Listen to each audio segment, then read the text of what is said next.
Mapuchito Noticias a toda hora y en todas partes. Suscríbete a Mapuchito en YouTube. Dale click a la campanita. Hacemos habitualmente, arrancamos con el editorial, pero vamos a pasar el editorial para después porque también tenemos la oportunidad de arrancar con algún invitado y es el caso de la presencia de Oscar Lobos hoy que está con nosotros, es un rescatista. ¿Cómo estás, Oscar? Buen día. ¿Qué tal? Buen día, mucho gusto.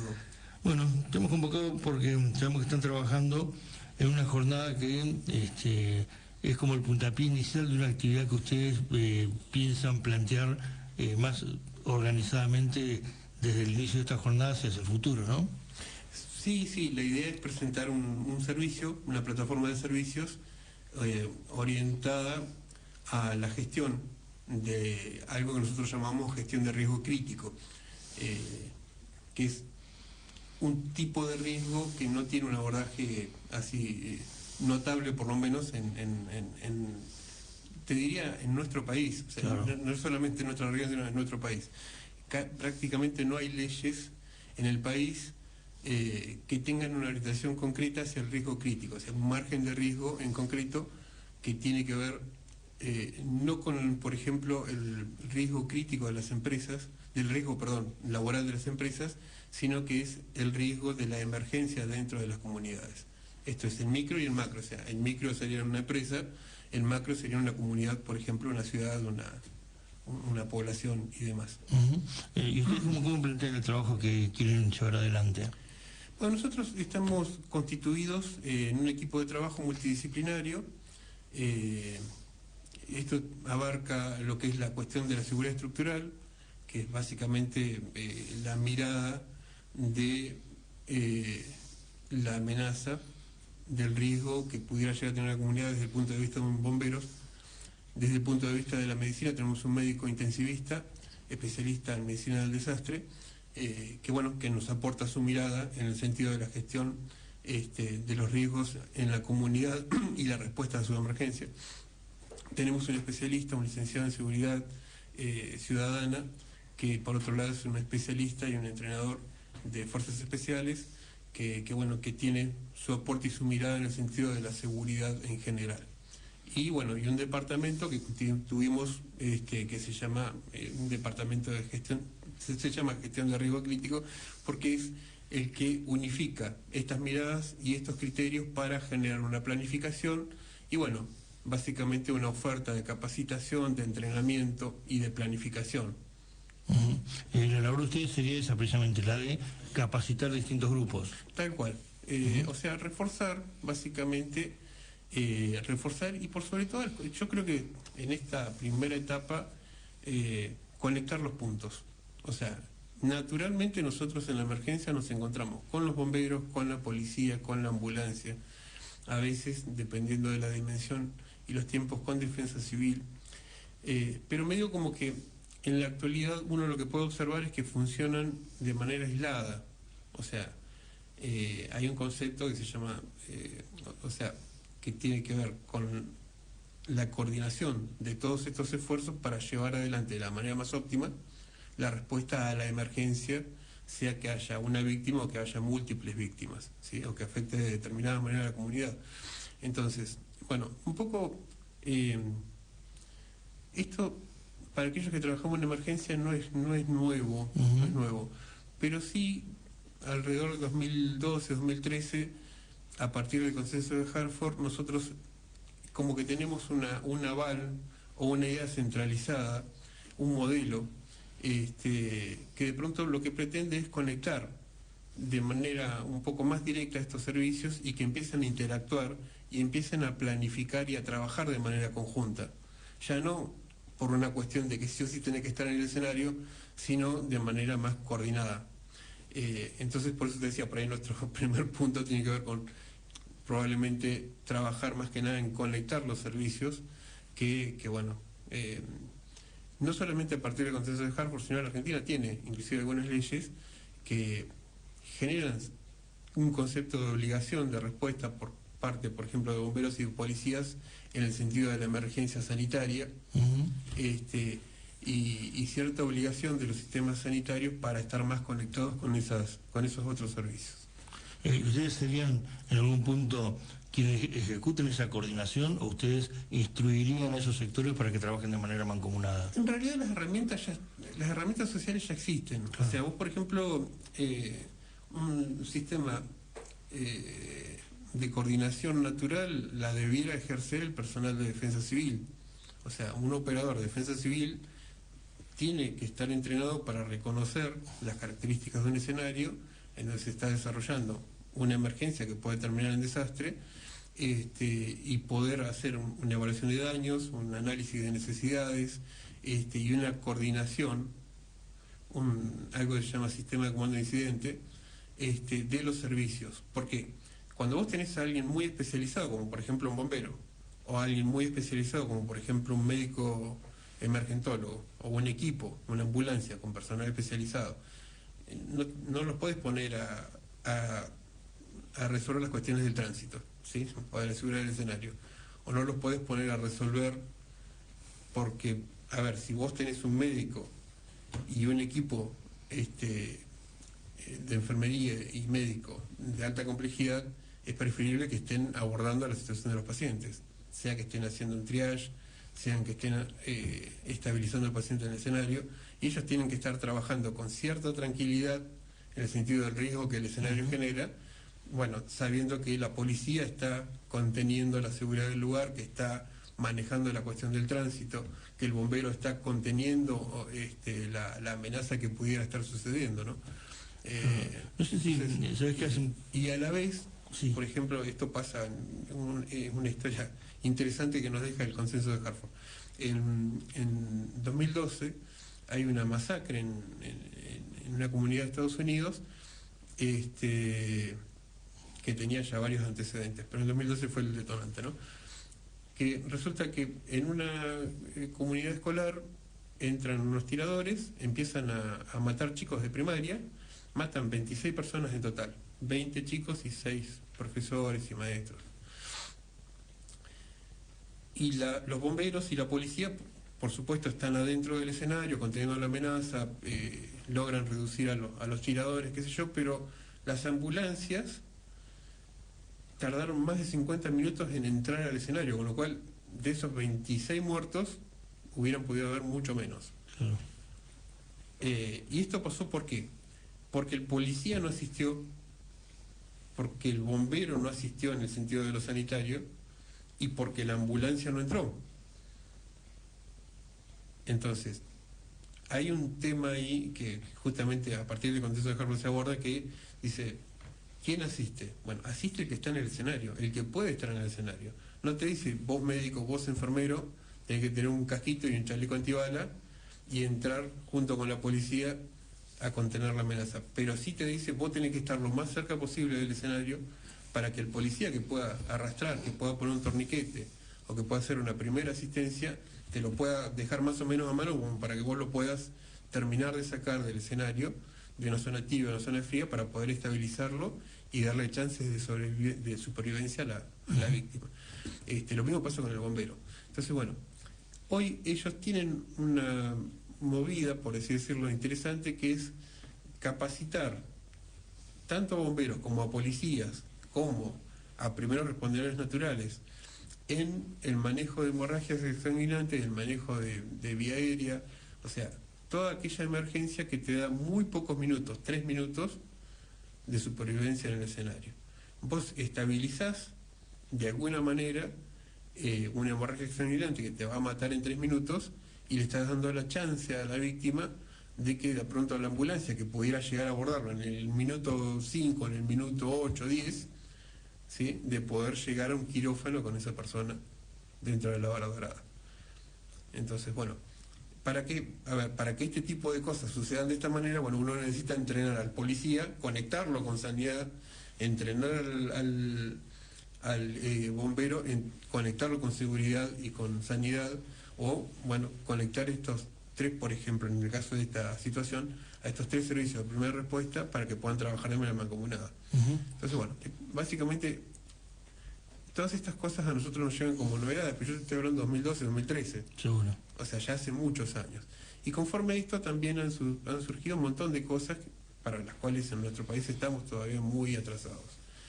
Han cambiado en estos últimos 40 años, una o un par de veces, por ejemplo, parte de los protocolos de atención al trauma severo, en el sentido de lo prehospitalario y hospitalario, y bueno, nosotros esas actualizaciones, no es que no las tengamos disponibles, no hayan llegado, todavía no la hemos abordado en la gran comunidad, digamos, y mucho menos la hemos podido implementar. O sea, o faltan elementos, o falta conocimiento, o falta interés político en la implementación, o sea. Entonces, bueno, es como que hay una zona gris amplia en esta cuestión del riesgo crítico, que bueno, en el caso nuestro, por cuestiones laborales y de experiencia y demás, intentamos abordar e intentamos poner como servicio, ¿no? Quizás uno de los lugares donde más aceitado está este engranaje es en Cava, ¿no? Porque uno ve, digamos, está la famosa presencia siempre de Alberto Crescenti, pero digamos... Es la única ciudad en la Argentina, sí. ¿Sí? La única ciudad en la Argentina que tiene una ley, que tiene un enfoque, digamos, lo más cercano posible, inclusive hasta en el sentido de la gestión de riesgo crítico para comunidades sanitarias, o sea, que de pronto es un gran hueco y una gran deuda social que hay en la Argentina en general. Salís de Cava y en el resto de la Argentina no tenés nada. No. Por lo menos abordado desde el punto de vista legal, digamos, sí, ¿no? Sí. O una, qué sé yo, o una plataforma que le dé impulso a manejar este tipo de cosas. Y guarda, a ver, vos dirás, bueno, es una cuestión de costos, pero volvamos a la cuestión. Dentro de la cadena de supervivencia, el primer eslabón es el vecino, o es el primer respondiente, ¿sí? Ahora, en ese camino, o en ese rubro, digamos que Patagones, por lo que uno puede ver, no digo que esté el engranaje hiperaceitado, pero hay un trabajo en conjunto entre bombero, policía, hospital, defensa civil, policía de tránsito. En general es un fenómeno bastante habitual que las comunidades menores tengan mucho más de aceitado que, claro, que las comunidades grandes. O sea, esto está más o menos visto, yo en este momento no me claro, acuerdo, pero te diría hasta ahí estadística de estas cuestiones. Las comunidades, en Viedma también está bastante aceitado. Mientras más chicas, más organizada, tienden, claro, a tener más contacto entre la gente. Primero que se conoce la gente, seguro, o sea, saben quiénes viven, quién es fulano, quién es mengano. Y segundo, que claro, al tener menos recursos, necesariamente se tienen que conectar. O sea, ponele, yo no sé la cantidad de ambulancias, nivel 2, nivel 3 que tiene Patagones, ¿no? Muy pocas me parece. Claro, bueno, no lo sé. Pero si vos no tenés, aparte, una ambulancia de bomberos, o sea, por ahí no tenés una segunda ambulancia o una tercera o una cuarta. Y tenés que entender que en un accidente, en un auto con 4 personas, en un accidente con múltiples víctimas, 4 personas, si vos tenés 2 ambulancias, tenés 2 víctimas abordables. O sea, digo... No hemos visto en Patagones que la ambulancia va a buscar a uno y vuelve a buscar al otro. ¿Me entendés? O sea, entonces, digo, un auto con una familia tipo te satura como comunidad tu nivel de respuesta a la emergencia. Claro. ¿Sí? Entonces, bueno, fíjate vos qué tan lógico también resulta esta cuestión de conectar cada vez más a nuestros servicios de primera respuesta, a nuestros compañeros de primera respuesta, y que puedan tener una mayor cantidad de herramientas, su conocimiento para lo que es el abordaje conjunto, ¿no? En el caso de Viedma, el CIARM y el 911 en el sentido trabajan y el SATI trabajan de manera mancomunada, y uno puede notar que hay cierto grado de respuesta muy favorable a la hora de atender alguna emergencia, ya sea de una persona mayor, un niño con una cuestión domiciliaria, o un siniestro vial o un incendio, ¿no? Sí, claro, pero bueno, vamos una vez más, o sea, la cuestión es justamente reforzar todo lo que se tiene. Seguro. ¿Sí? Porque una vez más, o sea, yo en este momento tampoco sabría decirte cuántas ambulancias nivel 2, nivel 3 tiene el CIARME. Y vos decís, bueno, a ver, ¿qué es una ambulancia nivel 1, nivel 2, nivel 3? Es una ambulancia con una camilla que no tenga mucho más equipo que alguna cajita con alguna que otra cosa, con personal entrenado, por ahí tiene un mejor abordaje que una ambulancia nivel 3 totalmente equipada con personal que no está debidamente entrenado, o sea, no está, ¿sí? Y amén del entrenamiento, yo me acuerdo, yo tuve la suerte en Bahía Blanca de trabajar en el primer servicio de emergencias médicas que tuvo Bahía Blanca. Hasta ese entonces en Bahía Blanca existía la Ford F100 con la camilla atrás. El hospital italiano invierte, compra una X cantidad de ambulancias y pone el primer servicio de emergencia médica en aquella época. No existía ni SEM ni alerta. Y bueno, con lo cual tuve la suerte de ver también desde el nacimiento cómo se constituía un servicio de emergencias médicas. Nosotros tuvimos que pasar por toda una fase y una etapa de capacitación y entrenamiento en aquella época. Y bueno, pues si vos te pones a pensar, tenías de pronto ambulancias con Ford F100 abordando las mismas emergencias que después empezamos a abordar con ambulancias que ya teníamos respirador, cardiofibrilador de aquella época, ¿no? Seguro. Y demás, o sea. Por eso esta cuestión de pronto, nosotros en aquella época, ¿por qué te traje la anécdota a la mesa? En aquella época a nosotros cada un mes, cada 2 meses, nos bajaban a una terapia intensiva a trabajar 15 días, 20 días. ¿Para qué? Justamente para mantenernos en contacto con la medicina del mayor nivel que pudiera haber en aquella época, respiradores, bombas de infusión, drogas vasoactivas, o sea, para poder después en la emergencia prehospitalaria tener el nivel de respuesta necesario. Entonces, bueno, nosotros en Bahía Blanca teníamos a veces 20 minutos, media hora para llegar al hospital.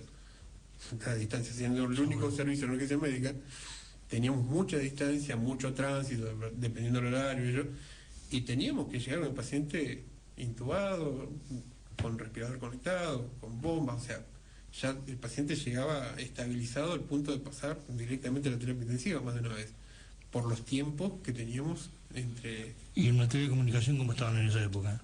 No, terrible, o sea, terrible. No sé, porque al final, viste, también hay estas cuestiones, ¿no? En esa época nosotros teníamos una base VHF, claro. Y la realidad es que si vos te pones a pensar, era muy efectivo, pues tienes un canal único de comunicaciones. De hecho, hoy, cuando vos estás en una situación de desastre, en general lo que más te sirve es la comunicación a través del VHF. Bueno, de hecho, un sistema de comunicación. El CERN monitoreo, el CERN acá y también siguen estando con el VHS. Tal cual. En general, la telefonía celular es muy cómodo y eso, pero se satura rápidamente o no te permite interconectar de manera eficiente. Por eso es tan importante el rol del radioaficionado, a pesar de cualquier... Bueno, ¿me entendés? Cuando hablamos del primer respondiente, lo que hablamos hace un rato, de pronto nosotros tenemos primeros respondientes naturales que las tienen todas las comunidades, pero está muy bueno reforzarlos. En el sentido, por ejemplo, el taxista. Vos el taxista lo tenés a las 3 de la mañana, a las 4 de la mañana, en la calle con un equipo de radiocomunicaciones, claro, viendo que está pasando algo, y aunque el escenario, por ahí, por riesgoso que fuera, él no se va a meter, pero ya comunicar, o sea, ya iniciar el primer eslabón es sumamente importante. O sea, la víctima de esa situación va a tener chances de sobrevivir o no conforme a ese llamado que de pronto pueda hacer el taxista. Entonces, que se pueda reforzar el conocimiento del taxista en el sentido de un RCP, en el sentido de iniciar una cadena de comunicaciones que permita la llegada del servicio de seguridad y de ambulancia rápidamente. O sea,